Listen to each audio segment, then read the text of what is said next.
Parce que je crois qu'il y a quelque chose de plus grand que nous. Parce que croire est un besoin chez l'être humain et donc c'est une quête. Dieu est réel, Dieu est vivant. La Bible est un livre de vie qui change les vies. Parce que croire en Dieu, ça fait une différence dans notre vie. Parce que les enseignements de la Bible viennent transformer les vies.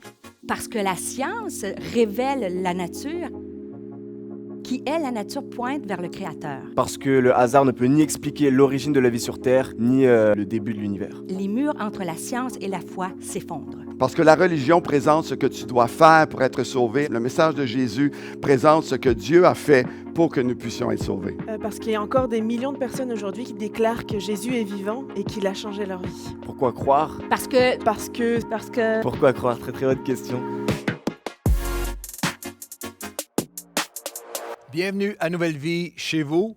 Bienvenue à notre série d'été « Pourquoi croire ?» Pendant tout l'été, on répond à cette question. Il y a quelqu'un de Nouvelle Vie qui m'a écrit tout récemment, après avoir été en télétravail, il partageait le lien des réunions avec des collègues. Et lorsqu'il est retourné au bureau sur Montréal il y a quelques jours, il y a quelqu'un sur la pause du midi qui regardait les messages depuis quelques semaines et qui lui a dit « Explique-moi ça, là. Explique-moi pourquoi tu crois. » Et c'est le but de notre série cet été, vous équiper à répondre à la question pourquoi croire, mais aussi, c'est pour tous ceux qui suivent les messages en ce moment, pour les premières fois, les dizaines de milliers qui ont commencé ou qui ont recommencé, qui reviennent et qui se posent la question, toutes sortes de questions. Pourquoi croire en 2020? Alors, la série entière est déjà là. On est au milieu de l'été, mais déjà, il y a plusieurs messages qui sont là. Pourquoi croire que Dieu existe? Pourquoi croire que Dieu est à l'origine de la vie?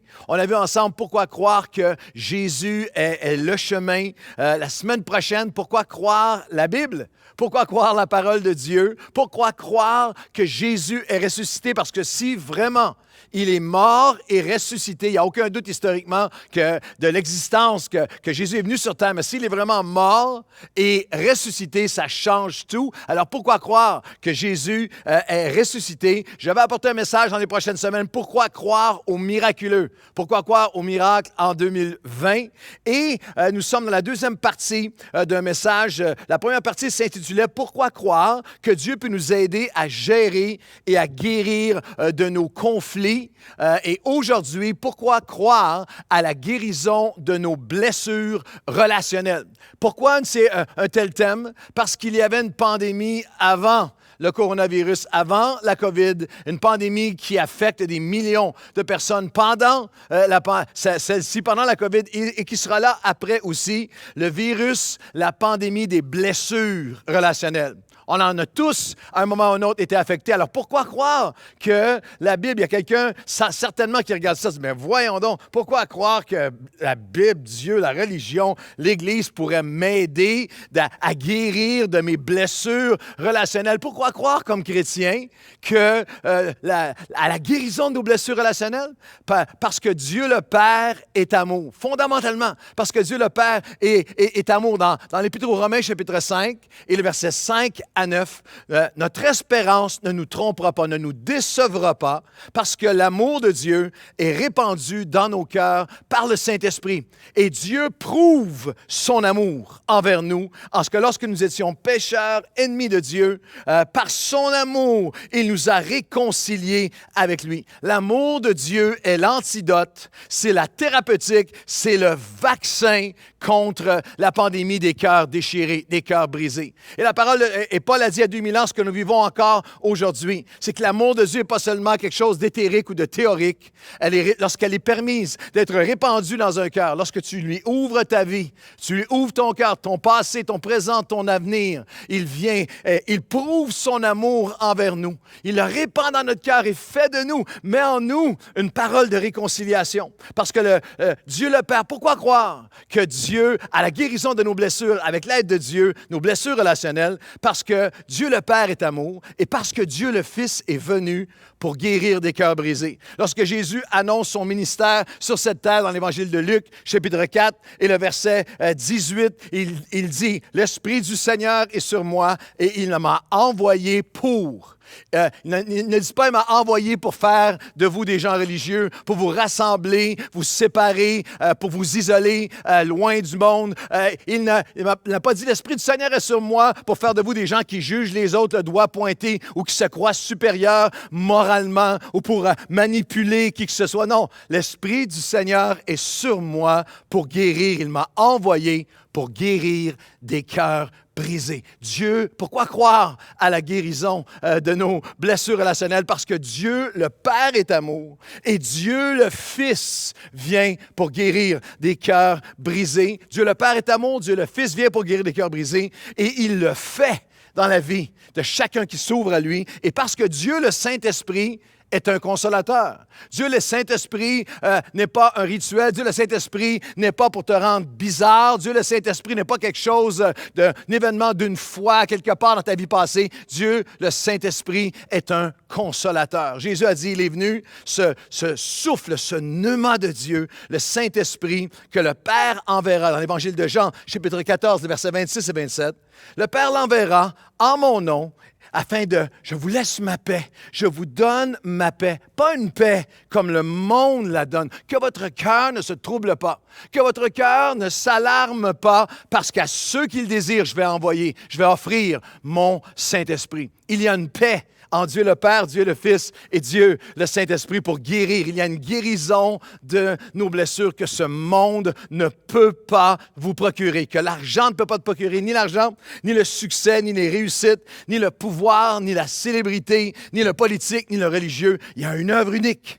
dans le cœur de l'être humain par Dieu le Père, Dieu le Fils, Dieu le Saint-Esprit qui nous permet d'avoir espoir à la guérison de toutes nos blessures relationnelles, parce que Dieu le Père est amour, Dieu le Fils guérit les cœurs brisés, Dieu le Saint-Esprit est un consolateur, et parce que Dieu appelle son peuple, non seulement à la recevoir, cette guérison, mais à la répandre. 2 Corinthiens, chapitre 1, quelques portions de 2 Corinthiens, le premier chapitre. Béni soit le Père de notre Seigneur, qui est le Père de toute consolation, dont nous sommes l'objet de la part de Dieu, afin que nous soyons rendus capables de consoler ceux qui se trouvent dans quelque souffrance que ce soit.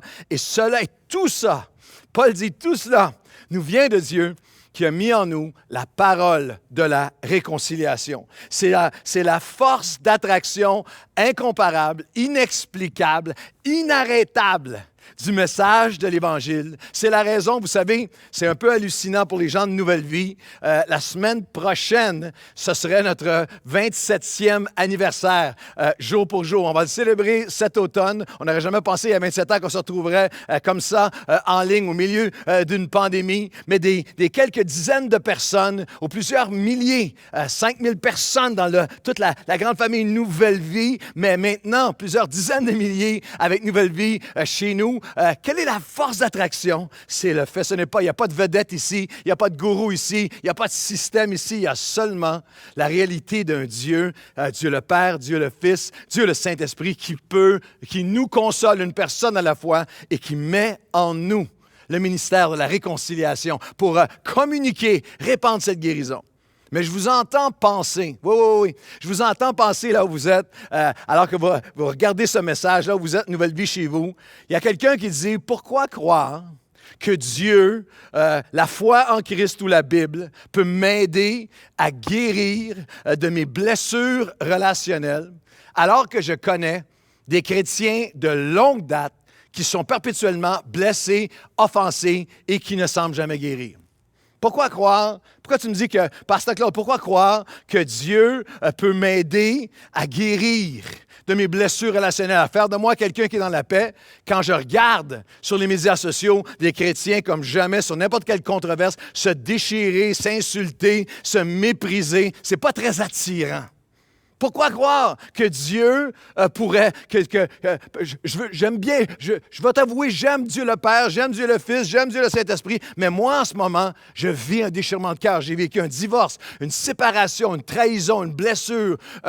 J'ai vécu quelque chose, un abus. J'ai vécu quelque chose de tellement... Et en ce moment, je souffre. Pourquoi croire? Pourquoi croire que je peux m'en sortir? J'aimerais dire ceci. Jésus a dit, celui qui m'aime, Il y a beaucoup de gens qui disent « aimer Dieu », mais celui qui m'aime, c'est celui qui suit, qui obéit, qui comprend, qui connaît et qui pratique mes commandements. Et la chose la plus extraordinaire, le cadeau le plus extraordinaire, c'est que Dieu ne dit pas seulement « je suis amour et je suis le Dieu de la réconciliation ». Il nous enseigne des principes de vie, ce qu'on a appelé ensemble les lois, les 5 lois pour notre guérison relationnelle. Il nous enseigne comment. Et celui et celle qui les pratiquera, les mettra en pratique, les vivra, apprendra à les connaître, les vivre, les incarner et les suivre, celui-là trouvera le chemin. Celle-là trouvera le chemin de la guérison relationnelle.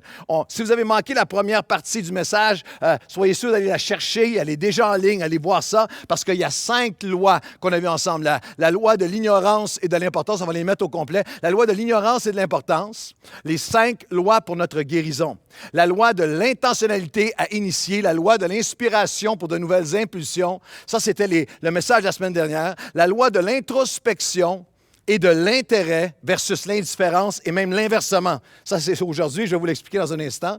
Et la loi de l'impact illimité de nos paroles. 5 principes et dynamiques de vie pour guérir de nos blessures relationnelles. La semaine dernière, dernier message, nous avons vu ensemble la loi de l'ignorance et de l'importance. C'est important de savoir ce que la guérison des conflits ou régler ou gérer des conflits n'est pas. Et pourquoi c'est essentiel d'apprendre à gérer des conflits? Tu ne peux pas ne pas apprendre cela parce que ça va affecter chaque aspect de ta vie. On a vu aussi la loi de l'intentionnalité à initier la résolution de conflits. Vous, promptement, faites les premiers pas. Nous avons identifié, on a vu ensemble, découvert ensemble comment la peur qui nous retient de faire les premiers pas. Il y a une peur qui nous retient de faire des pas de réconciliation, des pas vers la guérison, mais surtout on a vu ensemble comment la renverser.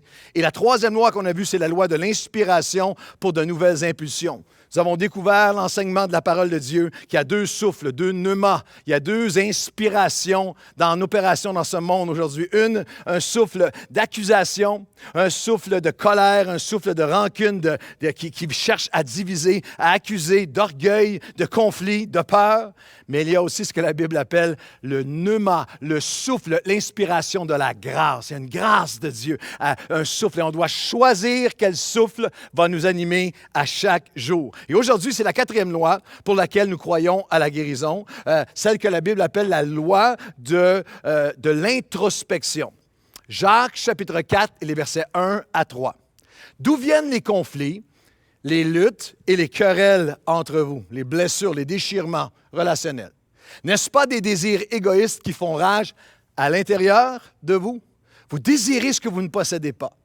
Vous êtes meurtrier et envieux. Vous avez des conflits, des déchirements, et même lorsque vous demandez, vous ne recevez pas, parce que vous demandez mal, dans le but seul de satisfaire votre ego, vos désirs et votre volonté. D'où viennent les conflits entre nous et notre réflexe, notre instinct, notre réaction humaine? D'où viennent les conflits? Notre réponse naturelle, les conflits viennent des autres. C'est la faute à quelqu'un d'autre. Les conflits que je vis, les blessures relationnelles, c'est la faute à quelqu'un d'autre. C'est notre réflexe humain. C'est mes parents, c'est mon enfance, c'est mes parents, c'est mon époux, c'est mon épouse, c'est ma conjointe, mon conjoint, c'est mes enfants maintenant devenus ados et adultes, c'est ma famille, c'est mon frère, ma soeur, c'est le patron, c'est les collègues, c'est le gouvernement, c'est la droite, c'est la gauche, c'est Legault, c'est Trudeau, c'est Trump, c'est l'Église, c'est quelqu'un d'autre. Et les désirs, et Jacques dit, tu regardes partout ailleurs. Mais d'où viennent les conflits? Ils viennent de bien plus près. Ils viennent de l'intérieur de toi. Ils viennent de l'intérieur. Et ce n'est pas nouveau, cette dimension de projeter, cette dimension de non, c'est pas moi, c'est la faute à quelqu'un d'autre. C'est la faute de l'autre. Dans la description originelle, dans les premiers chapitres du premier livre de la Bible, dans la Genèse, lorsque Adam et Ève, lorsque l'homme est en rupture de relation avec Dieu, conflit de relation avec Dieu, désobéissance, entre immédiatement en conflit relationnel et immédiatement en blâme. Il va blâmer son épouse, mais blâme Dieu. C'est la femme que tu m'as donnée. Et elle va dire, non, c'est pas moi, c'est le serpent qui m'a. Cette dynamique de blâme. Et il y a des conséquences si cette dynamique demeure, si c'est la seule chose qui nous habite. Jacques dit, voici ce qui va t'arriver. Tu vas désirer, Vous désirez à ce moment-là, mais vous ne posséderez pas. Il y a une guérison, il y a un épanouissement, il y a un bonheur relationnel, il y a une paix, il y a une intimité, il y a une capacité de restaurer des relations que tu n'auras jamais. Tu vas la désirer, tu ne la posséderas jamais. Il dit, si tu ne réalises pas, si tu n'acceptes pas de commencer avec toi-même, vous allez être envieux et meurtrier. L'apôtre Jacques n'était pas en train d'adresser une congrégation d'assassins, de sicarios. C'était pas tous des tueurs à gages dans la salle, dans l'Église à laquelle il s'adresse. Il ne parle pas d'assassinat physique, d'homicide, mais il dit, lorsque tu refuses de regarder à toi-même, lorsque tu refuses cette introspection, lorsque tu continues seulement à te limiter à blâmer les autres, tu vas tuer des choses. Il y a des mariages qui sont tués, des amitiés qui sont tuées. Il y a des relations qui sont tuées. Il y a des familles où la relation a été tuée, a été détruite. Il y a des ministères qui sont tués. Il y a des potentiels, des carrières qui sont tuées. Vous demandez et même lorsque tu demandes, tu ne reçois pas. Vous avez des conflits, des déchirements. Et même lorsque vous demandez, vous ne recevez pas. Pourquoi? Parce que vous demandez mal. Même lorsque vous demandez, c'est dans un but de satisfaire ma volonté. Mes désirs, mes besoins, mes déceptions, mes blessures, mes offenses, mes attentes, mes blâmes. Et la parole de Dieu dit, commence avec toi. Commence avec toi. Regarde à l'intérieur. Il y a seulement 2 grandes causes de conflits relationnels. L'égoïsme et l'orgueil. 2 grandes causes de conflits dans toute relation humaine. L'égoïsme et l'orgueil. Proverbe 13, 10 le dit de cette façon. C'est seulement par orgueil qu'on provoque des conflits et des disputes. C'est le verset biblique à mémoriser cette semaine. Je vous invite à le mémoriser cette semaine, Proverbe 13, 10. Pas seulement les enfants qui mémorisent le verset biblique. Chacun d'entre nous, mémorisez ce verset cette semaine, il peut changer votre vie. Si tu le reconnais, c'est seulement par orgueil qu'on provoque des conflits et des disputes. Un espoir déçu rend le cœur malade. Un désir qui s'accomplit, par contre, et devient un arbre de vie. La sagesse est avec ceux qui écoutent.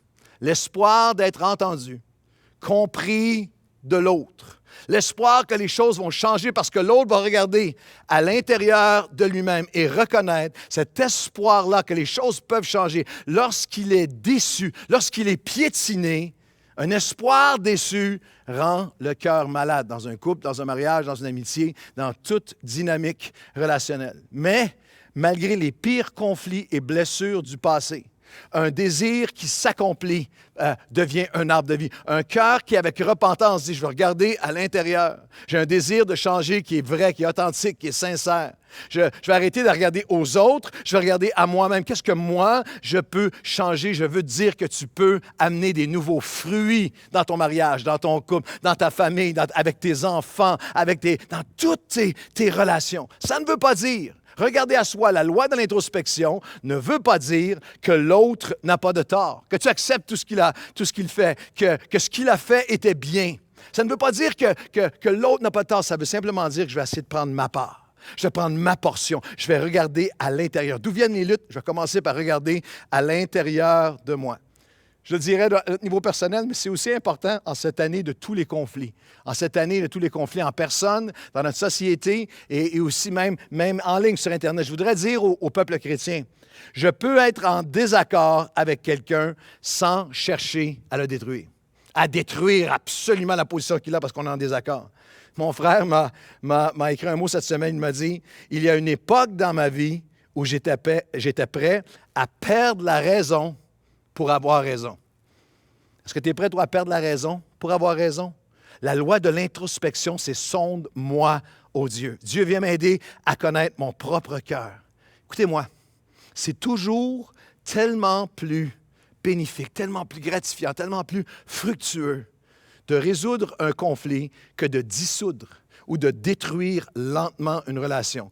Est-ce que vous êtes dans un conflit en ce moment? Vous êtes dans un conflit avec quelqu'un de près ou un conflit qui dure depuis longtemps avec votre père, votre mère, votre belle-mère? Êtes-vous en conflit avec votre épouse, avec vos enfants devenus adultes, avec quelqu'un au travail ou à l'église ou dans votre entourage? C'est seulement, n'oubliez pas, c'est seulement par orgueil qu'on provoque qu'on va provoquer des conflits, qu'on va provoquer des disputes. Alors, je vais vous donner aujourd'hui une recette miracle. Je vais vous donner une phrase.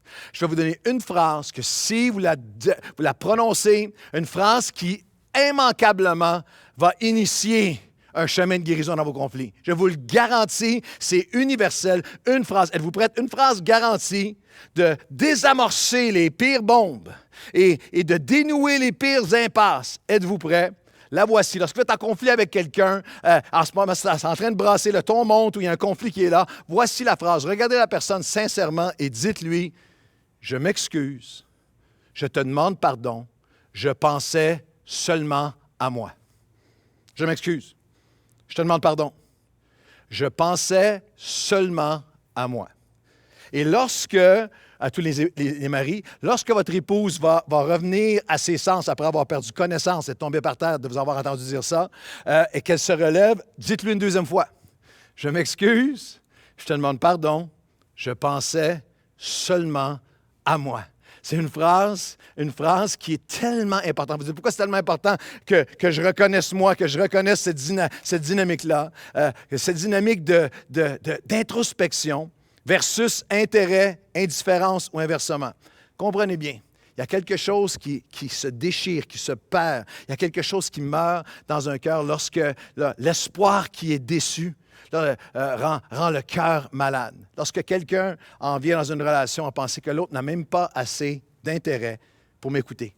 Même pas assez d'intérêt, qu'à chaque fois que je viens c'est toujours un doigt d'accusation. Il y a quelque chose qui meurt à l'intérieur. Pourquoi dois-je absolument prendre la décision de dire sincèrement, je m'excuse, je te demande pardon, je pensais seulement à moi. Pourquoi dois-je apprendre à pratiquer sincèrement cette loi spirituelle et relationnelle? Parce que j'ai des angles morts. J'ai des angles morts dans ma vie. Jésus les explique dans Matthieu chapitre 7, les versets 3 à 5. Pourquoi les angles morts? Pourquoi vois-tu la paille qui est dans l'œil de ton frère et n'aperçois-tu pas la poutre qui est dans ton œil? Ou comment peux-tu dire à ton frère, laisse-moi ôter une paille de ton œil, toi qui as une poutre dans le tien? Jésus, pas moi, mais Jésus, très direct, hypocrite. Ôte premièrement la poutre de ton œil et alors tu verras comment ôter la paille de l'œil de ton frère, de ta sœur, de ton époux, de tes enfants, d'un ami. La paille et la poutre. Ôte premièrement la poutre dans ton œil et seulement alors tu verras comment ôter la paille. C'est une clé tellement importante au niveau relationnel. Tu ne peux absolument pas aider l'autre, contribuer à la guérison de la relation, contribuer à guérir un conflit si tu ne reconnais pas la paille, ta propre portion, ta propre responsabilité. Ce qui te semble si petit à toi, mais ce qu'on appellera en termes modernes l'angle mort. Vous avez déjà été sur une autoroute récemment, j'étais sur une autoroute et puis il y avait une minuscule petite voiture, je pense que c'était une Micra, minuscule petite voiture et j'ai regardé ça dans l'arrière, j'ai dit ça va être terrible, il y avait un camion, un immense camion et alors qu'il est en train de la dépasser, tu vois la Micra qui s'apprête à un cheveu d'un accident parce que tout le reste de l'autoroute le voyait, mais dans l'angle mort, cet endroit-là où tout le monde le voit, mais toi, tu ne le vois pas. Cette dynamique de s'arrêter et de dire, Seigneur, j'ai besoin aujourd'hui de reconnaître. J'ai besoin de reconnaître qu'il y a des ongles morts. La nature humaine dit non. La nature humaine met la faute sur l'autre. La nature humaine concentre sur et exagère les fautes de l'autre. Mais la nature divine nous amène à une place où on dit, d'où viennent les conflits? Ils viennent de l'intérieur de moi. Aujourd'hui, Seigneur, sonde-moi, ô Dieu. Pardon. Je te demande pardon. Je m'excuse. Je te demande pardon. Je pensais seulement à moi-même. Et un de nos pires angles morts, une des sphères de nos vies, le pire angle mort, c'est dans l'impact illimité. C'est la dernière loi. C'est le dernier principe qu'on va regarder ensemble aujourd'hui. Pourquoi croire que nous pouvons guérir de toutes nos blessures relationnelles, les 5 lois de notre guérison? Un de nos pires angles morts, que d'autres le voient, que tu ne vois pas de toi-même. C'est pour ça que tu as besoin d'aller à l'intérieur de dire, Seigneur, sonde-moi, ô Dieu, connais mon cœur. Et un de nos pires angles morts, c'est dans nos paroles, dans l'impact illimité et insoupçonné de nos paroles. On va retourner à l'Épître de Jacques. Il faut vraiment que vous compreniez que l'Épître de Jacques en entier a comme thème principal, le thème principal de l'Épître de Jacques, c'est la capacité qu'on a de nous mentir à nous-mêmes, de nous décevoir nous-mêmes, de nous tromper nous-mêmes. Le thème majeur de cette lettre, la capacité que nous avons de nous mentir à nous-mêmes dans toutes sortes de niveaux d'aspects de nos vies, mais de rationaliser, de nous convaincre, de nous tromper nous-mêmes. Vous allez avoir des mots-clés, des phrases dans les 5 chapitres de Jacques. Ne vous imaginez pas, ne vous trompez pas, ne vous mentez pas par de faux raisonnements. Et la forme la plus répandue de déni spirituel, c'est le déni spirituel, selon Jacques, qui concerne nos paroles. Jacques l'a dit de cette façon, et c'est très direct. Jacques, chapitre 1, verset 6, c'est la 5e et dernière loi par laquelle nous pouvons guérir de nos blessures relationnelles, la loi de l'impact illimité de nos paroles. Jacques 1, 26, si quelqu'un croit être religieux, sans tenir sa langue en bride, sans avoir une maîtrise de ses paroles, mais en trompant son propre cœur, en se mentant à lui-même, la religion ou la spiritualité, la vie chrétienne, l'expérience avec Dieu de cet homme ou de cette femme est vaine. Très, très, très simplement, Jacques dit, si tu ne contrôles pas tes paroles, ta supposée spiritualité ne vaut rien. Si tu ne contrôles pas tes paroles, ta supposée spiritualité ne vaut rien. On pourrait arrêter là. On pourrait arrêter là et juste s'arrêter et dire, wow, juste réfléchir à cela, mais pressé par l'Esprit de Dieu, Jacques se sent obligé, Jacques est conduit par l'Esprit à y ajouter 15 versets. On ne les traversera pas aujourd'hui, mais chapitre 3 de Jacques, versets 1 à 15, il frappe coup après coup pour essayer de nous faire comprendre. Est-ce que tu comprends que Dieu ne dissocie jamais ta marche avec lui de comment tu parles? Que c'est une des formes les plus communes de se tromper soi-même. Que si vous avez écoutez-moi un instant, si en personne, avec vos amitiés, ou en ligne, ou sur une page Facebook, ou avec des relations que vous avez, il y a quelqu'un qui dit appartenir à Dieu, qui dit être chrétien, qui dit représenter Christ, mais qui a dans sa bouche des paroles hors de contrôle, des paroles qui abaissent, des paroles de mépris, des paroles de colère, des paroles de critique continuelle, il se trompe lui-même. Selon Jacques, la supposée spiritualité de cet homme ou de cette femme ne vaut rien. Il se trompe et il te trompe. Il y a une dynamique tellement importante. Les paroles, la loi de l'impact illimité de nos paroles dans chaque sphère de nos vies. Même pour nous. Il y en a une en commençant chapitre 3, verset 1 à 15. Mais au verset 1, il y en a une qui m'interpelle, moi, comme prédicateur et comme communicateur, mais qui a une importance pour vous aussi, pour chaque personne, chaque chrétien, surtout chrétien de longue date. Pendant un instant, Jacques 3, 1. Mes frères, qu'il n'y ait pas parmi vous un grand nombre de personnes qui se mettent à enseigner, car vous savez que nous serons jugés plus sévèrement. C'est un appel qui me met sur mes genoux depuis plus de 35 ans de ministère, 36 ans maintenant de ministère, que je sais que je vais non seulement être jugé pour ma vie, mais je vais être jugé pour mon message, pour comment je vais avoir communiqué. Mais ce n'est pas seulement une... Alors, il y avait dans l'Église, dans le peuple de Dieu à lequel Jacques s'adressait il y a 2000 ans, il y avait ceux qui se hâtaient, se pressaient de « moi, je suis un enseignant, moi, je vais communiquer, moi, je vais vous dire, moi, je vais vous influencer, moi, je vais vous... » Et Jacques dit « Faites attention. » C'est une grande responsabilité. Tu vas être jugé plus sévèrement. Tu vas répondre à Dieu pour l'influence que tu as. Jacques ne pouvait pas imaginer, au-delà d'un groupe maison, au-delà de mes amis, au-delà des gens que je côtoie, quelle représentation de Jésus que je leur donne, qu'un jour existeraient les médias sociaux. Alors, je fais un appel, un cri pastoral du cœur de berger, du cœur de Dieu, à tous les chrétiens, surtout chrétiens plus matures, sur Twitter, sur Facebook, sur Instagram. Dans chaque communication, vous aussi vous enseignez, vous aussi vous communiquez, vous aussi vous influencez. Mon Dieu, est-ce que mes paroles te représentent? Est-ce que mes paroles représentent ton cœur? Est-ce que mes paroles, mes tweets, ce que je partage, ce que je like, ce que je commente, est-ce que ça te glorifie? Est-ce que ça donne soif de toi? Est-ce que ça amène les gens à la paix, à l'unité, à la consolation? C'est tellement important, la loi de l'impact illimité de nos paroles. Et Jacques nous donne 3 raisons. Dans Jacques chapitre 3, les versets 1 à 12, 3 raisons pour lesquelles nos paroles sont si importantes. En fait, ont un impact illimité. Parce que nos paroles déterminent la direction, peuvent déterminer même la direction de ma vie.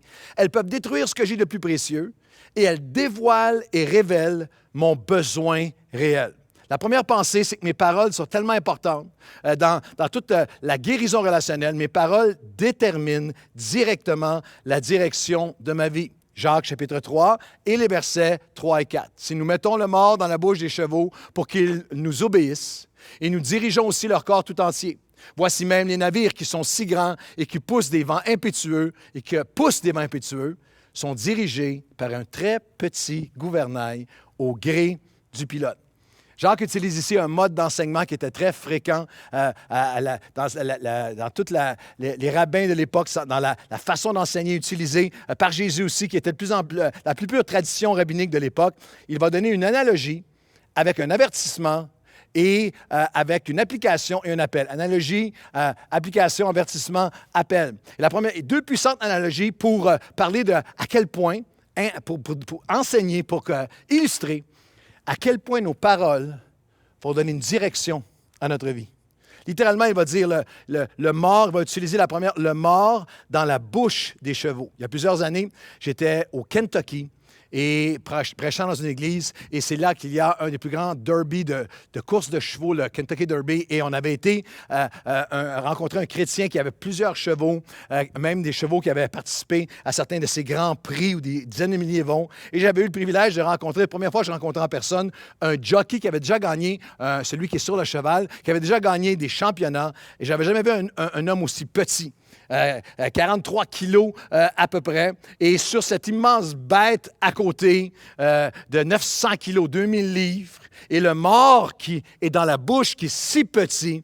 Et Jacques utilise l'analogie et dit, ce qui te semble petit, une phrase, une parole qui semble petit comme pour un cheval, donne littéralement la direction. Le Proverbe 13, 3 l'a dit de cette façon, celui qui veille sur sa bouche garde son âme. Celui qui ne se soucie pas de ses paroles court à sa perte. Comment tu parles? Si tu veux savoir où tu vas être dans les prochains 5 ans, regarde à comment tu parles aujourd'hui, comment tu parles aux gens autour de toi, comment tu parles, comment tu communiques autour de toi. La première analogie, c'est un mort dans la bouche d'un cheval. Littéralement, mes paroles, qui semblent si petites, semblent des simples phrases, simples paroles pour avoir un impact, lourdement affecter la direction de ma vie. La deuxième analogie, c'est un si petit gouvernail qui dirige le navire entier. Imaginez ces immenses vaisseaux, immenses navires dans la tempête. Imaginez les navires modernes avec toutes ces armes, ces tonnes et ces tonnes d'acier dans une terrible tempête. Et le capitaine même ne voit rien. Et c'est le gouvernail qui maintient la direction dans la tempête. Il y a plusieurs années, il y a un capitaine italien, Francesco Schettimo, qui a eu 16 ans de prison pour avoir été négligence criminelle en tant que capitaine du Costa Concordia, 32 morts, 16 ans de prison, et la manchette du journal disait « une simple erreur de gouvernail ». Il était négligent, il avait juste quelques degrés, il s'est fracassé sur des rochers, il s'est sauvé par la suite et on l'a appelé l'homme le plus haï d'Italie à ce moment-là. Mais l'image que Jacques donne il y a 2000 ans, c'est que les choses des simples paroles qui semblent si petites à nos yeux sans discernement, gouvernent de grandes choses, vont littéralement avoir un effet sur la direction de ma vie. Littéralement, mes paroles tellement importantes déterminent la direction de ma vie et mes paroles peuvent même détruire, pas seulement l'avenir, mais détruire ce que j'ai de plus précieux en ce moment même. Voici comment, Jacques chapitre 3, versets 5 et 6. De même, la langue est un petit membre et elle se vante de grandes choses, mais voici comme un petit feu peut embraser une grande forêt, la langue est aussi un feu. C'est le monde de l'iniquité. L'image est tellement puissante. Le mot, c'est le monde de l'iniquité. C'est le cosmos dans le grec original. Un univers de adikia, iniquité de adikos. Un univers, il y a dans nos bouches, dans nos communications, dans nos paroles, un univers de méchanceté, d'injustice, de trahison, d'offense, de souffrance. Littéralement, comme les feux de forêt récemment du Saguenay, des milliers d'acres détruits. Et on l'a ramené à une seule flamme, un seul petit feu de camp. Je lisais sur ce sujet, puis une simple étincelle. En Californie, en 2018, les Mendocino, la forêt de Mendocino, là, on parle de 1,5 million d'acres, des milliers de maisons, des gens qui ont perdu la vie, et ça a commencé avec une étincelle. Ils l'ont retracé à une personne avec un feu de camp qui croit avoir éteint. Il reste juste une étincelle. Et Jacques essaie de nous communiquer. Essaie de nous communiquer que les conditions pour l'étincelle qui devient un feu de forêt qui embrase tout, une étincelle dans une zone particulièrement desséchée où il n'y avait pas eu de pluie depuis longtemps. Et il est possible dans ta marche chrétienne et la mienne de traverser des saisons où mon cœur est devenu sec et où la pluie de la présence de Dieu, de sa parole, il y a longtemps que je n'ai pas été abreuvé. Je ne me suis pas laissé abreuver par la pluie de Dieu. Et il y a ces paroles qui semblent petites, mais qui peuvent donner une direction à ma vie, à mon mariage, à mes relations. Ces paroles qui peuvent détruire même ce que j'ai de plus précieux. Je dis à quelqu'un, tu peux détruire des relations les plus précieuses de ta vie en ce moment si tu ne reprends pas la maîtrise de tes paroles. C'est un univers de méchanceté, nous dit le texte. Les péchés de la bouche, les péchés de la langue, de la parole. Une courte liste. Critiquer, diminuer, mépriser, accuser, mentir, menacer, intimider, ridiculiser, diffamer, blasphémer, des paroles vulgaires, des paroles grossières, des paroles caricaturales, des paroles qui diminuent, des paroles qui flattent afin d'obtenir, des paroles hypocrites, des paroles qui attisent les feux, qui divisent, qui dénigrent, des paroles qui condamnent, qui jugent, qui causent des divisions, qui mettent un mur en toi, l'autre personne, un rabais en toi, des paroles de vie, des paroles de mort. Le Proverbe 18, 21 dit ceci, « Vous aurez à vivre avec les conséquences de toutes vos paroles. La mort et la vie sont au pouvoir de la langue. Les paroles de querelle sont comme les verrous d'un palais. C'est du fruit de sa bouche que l'homme détermine ce qu'il pourra acquérir et ce qu'il pourra garder. » J'ai été frappé par la mort, la vie au pouvoir des paroles et les paroles qui sont comme les verrous d'un palais. Les paroles, selon Jacques, sont tellement importantes parce qu'elles peuvent littéralement déterminer la direction de ma vie, détruire ce que j'ai de plus précieux. Je termine avec ceci. Parce qu'en fait, mes paroles dévoilent et révèlent mon besoin réel. Jacques, chapitre 3, les versets 8 à 12. Mais la langue, aucun homme ne peut la dompter. C'est un mal qu'on ne peut réprimer. Elle est pleine d'un venin mortel. Par elle, nous bénissons le Seigneur notre Père. Par elle, nous maudissons les hommes faits à l'image de Dieu. De la même bouche sortent la bénédiction et la malédiction. Il ne faut pas, mes frères, qu'il en soit ainsi. La source fait-elle jaillir par la même ouverture l'eau douce et l'eau amère? Je vais terminer en vous ouvrant mon cœur un instant. Jacques dit, la langue, nos paroles, aucun homme ne peut par lui-même la dompter. Aucun d'entre nous, par nos propres forces, de notre volonté, de nos bonnes résolutions, ne peuvent la maîtriser. C'est un mal qu'on ne peut réprimer par nos propres forces. Vous êtes-vous déjà demandé comment est-ce que c'est possible? À propos de vous-même, moi je juge personne d'autre, là, je parle de moi. Comment est-ce que c'est possible? Avez-vous déjà eu ces moments où vous dites à Dieu, comment est-ce que c'est possible que je peux, moi, là, que ma bouche, je peux avoir la capacité de te bénir toi, de te célébrer et aussi de bénir, d'encourager, d'édifier, de mobiliser quelqu'un, de l'élever, de l'encourager, de lui donner de l'espoir, de lui donner des paroles de pardon et de vie, mais par la même bouche, être capable de donner des paroles qui font du mal aux gens que j'aime le plus. Des paroles qui sortent, qui échappent. Avez-vous déjà dit comment j'ai pu moi dire ça? Avez-vous déjà eu la pensée, comment est-ce que je peux dire une chose pareille? Avez-vous déjà pensé, après avoir dit des choses que vous êtes peut-être trop orgueilleux pour reconnaître, mais que vraiment c'était mal? Avez-vous déjà eu la pensée, c'est pas moi ça. Ça, c'est pas moi. Et Jacques dit, oui, c'est toi. Il faut que tu regardes à la source. Et Jésus l'appuie. Jésus souligne la même pensée lorsqu'il dit, c'est de l'abondance du cœur. C'est le prochain verset. Quand on connaît un arbre à ses fruits, c'est de l'abondance du cœur que la bouche parle. L'homme bon tire de bonnes choses de son bon trésor et l'homme méchant tire de mauvaises choses de son mauvais trésor. En fait, mon plus gros problème n'est pas un problème de communication, c'est un problème de cœur. Je dois faire face à moi-même et dire, oui, c'est moi ça. C'est de l'intérieur qui a besoin d'être transformé, qui a besoin d'être renouvelé. Cette réalisation me fait tomber sur mes genoux et dire, Seigneur, viens renouveler mon cœur. J'ai besoin. L'homme, par moi-même, je ne peux pas dompter ce qui sort de ma bouche. c'est une chose et ça nous arrive à tous d'avoir des moments où on dit mes paroles ont dépassé ma pensée. D'accord, mais Jésus dit plus profondément, et Jacques dit c'est une affaire de source. C'est de ton cœur que ça vient. Et tant que tu ne le reconnaîtras pas, tant que tu n'arrives pas au moment où tu reconnais, et je me repens, et je crie à Dieu, viens renouveler mon cœur. Mais si tu le fais, j'ai cette bonne nouvelle pour toi. Dans Ézéchiel, chapitre 18, versets 31 et 32, dernier verset. « Rejetez loin de vous toutes les fautes par lesquelles vous avez péché ou vous avez manqué la cible. » Je n'ai pas la force, Seigneur, de rejeter. J'ai cette bouche-là qui est capable de te bénir, de te célébrer, d'encourager, d'aider tellement de gens. Cette bouche-là est aussi capable du pire. Seigneur, elle donne direction à ma vie. Elle peut menacer de détruire ce que j'ai même en ce moment, mais elle dévoile en fait mon besoin réel. Et mon besoin réel, j'ai besoin d'un cœur nouveau. Recevez un cœur nouveau et un esprit nouveau.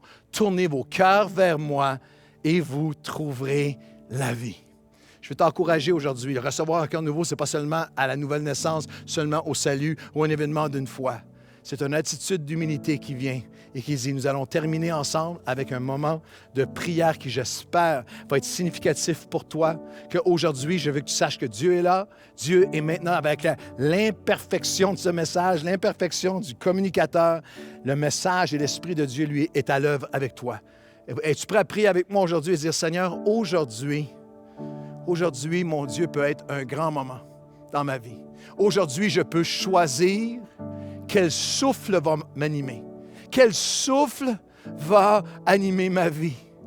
Quelle inspiration va diriger ma vie. Aujourd'hui, Seigneur, je viens avec honnêteté et je rends les armes. J'arrête de dire c'est elle, c'est lui, c'est l'autre. D'où viennent ces conflits? Les autres peuvent avoir leur tort, leur faute, mais il y a quelque chose qui est à l'intérieur de moi. Sonde-moi, ô Dieu. Et de l'abondance de mon cœur, je viens aujourd'hui et je réalise, je viens avec humilité, je viens avec tremblement devant toi et je te dis pardon. Et conduis-moi, donne-moi le courage d'aller dire à quelqu'un pardon. Je te demande pardon, je m'excuse, je te demande pardon. Je pensais seulement à moi. Et Seigneur, viens me sonder mon cœur et de l'abondance de mon cœur, ma source a été polluée. J'ai besoin que tu viennes me donner ce cœur nouveau et que de l'abondance à tous les jours, pas une fois, mais à chaque jour je viens et je te demande, Saint-Esprit, viens me donner ce cœur nouveau qui va, de l'abondance de ce cœur nouveau, des paroles nouvelles et que la mort et la vie vont redonner une nouvelle direction à ma vie. Non seulement une nouvelle direction, mais viens, Seigneur, je vais protéger, je ne détruirai pas par mes paroles ce que tu m'as donné et surtout ce que tu m'as préparé. Je vais donner la vie. Je vais, avec ce cœur nouveau, à chaque jour, de l'abondance du cœur nouveau, tu vas me donner un langage nouveau, une communication nouvelle, des paroles nouvelles, mon Dieu, un esprit nouveau. Je reconnais mon besoin réel devant toi et jamais tu ne refuses celui ou celle qui vient à toi. Seigneur Dieu, viens guérir nos cœurs aujourd'hui, de l'abondance jour après jour de nos cœurs guéris. Fais de nous des personnes qui vont procurer la paix et guérir nous-mêmes. Et nous qui avons été consolés par le Dieu de toute consolation, par ta grâce, serons rendus capables d'apporter consolation à ceux qui en ont besoin. Dans le nom de Jésus. Amen et amen. J'espère que ce message a été une bénédiction pour vous cette semaine. Demandez-lui, viens renouveler mon cœur, viens toucher ma bouche. Il va répondre au cri de votre cœur. Joignez-vous maintenant à l'équipe d'adoration de Nouvelle Vie alors que nous chantons Jésus-Christ, mon rocher et mon refuge. Bonne semaine.